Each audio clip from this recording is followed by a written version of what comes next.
Chris Brown did issue an apology, finally, after being silent about this entire issue. He's come out and he's apologized for what he did to Rihanna.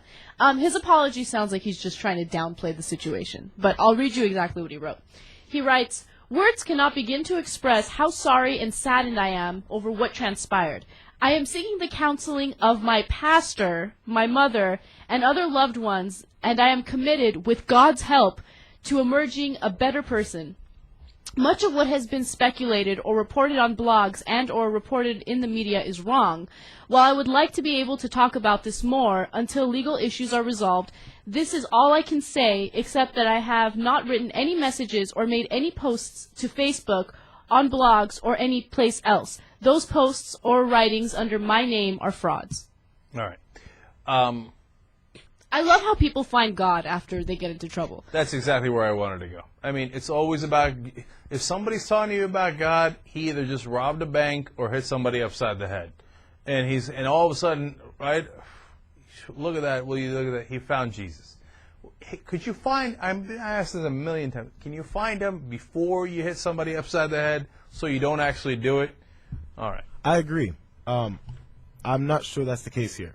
We don't know that he didn't have a belief in God before that. He just didn't sing about it.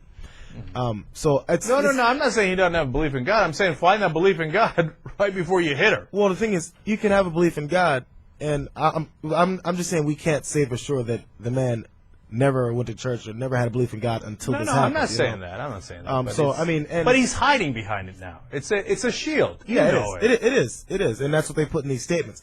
But the way when it happens with politicians, a lot of times, and they just got through on like some kind of like their years of past indiscretions shows that they never uttered or thought the entity of God in the first place, and they're just pulling it out of their ass now. It's possible that he believed in God and he actually does have a pastor that he knows and all that stuff.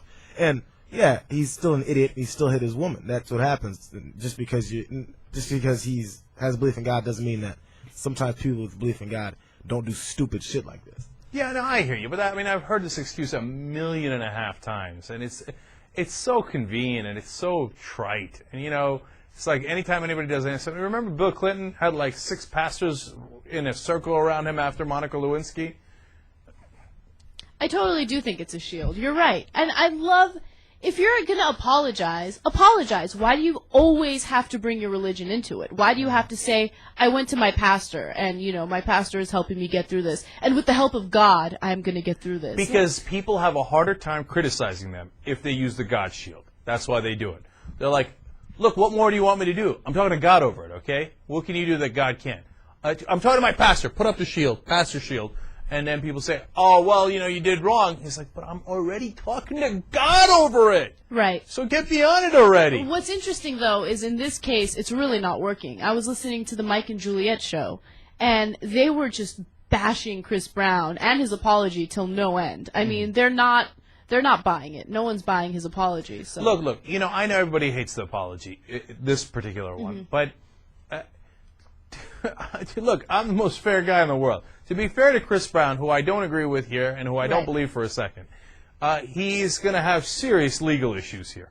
And he can't go blabbing up at the mouth in public about what he did or did not do, because it will be used in a court of law against him, okay? So he's in a tough spot there. Now, he could have avoided that tough spot by not hitting Rihanna in the first place.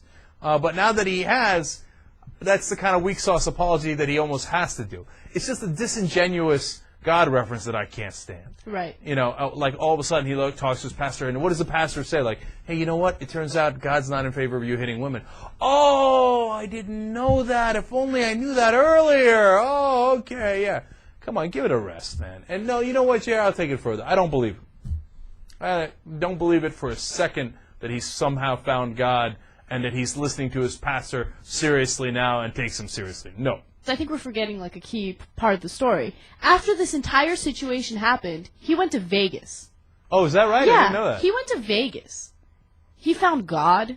I don't believe it. Come on. Okay. He went to Vegas and the media started criticizing him for it, so he went back home to like where his parents are and stuff.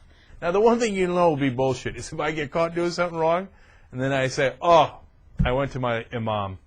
And all of a sudden I found Allah. And Allah told me, oh, my God, what I have been doing is wrong.